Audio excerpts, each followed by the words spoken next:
Hello, అందరికీ నమస్కారము. ఈరోజు అంటే ఆగస్టు 10వ తారీఖు. ఈరోజు కొన్ని విత్తనాలు తీసుకొచ్చాము.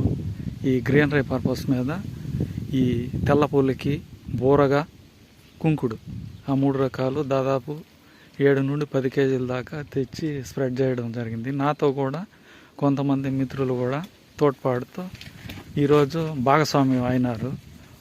వాళ్ళు మీకు ఆ విషయాలు వాళ్ళ ఎక్స్పీరియన్స్ చెప్తారు. Hi. Actually, it was a great experience come with the uncle. Today we had planted so many seeds in this forest area. So it was a great experience with the uncle. Thank you. Hey, you can speak few words.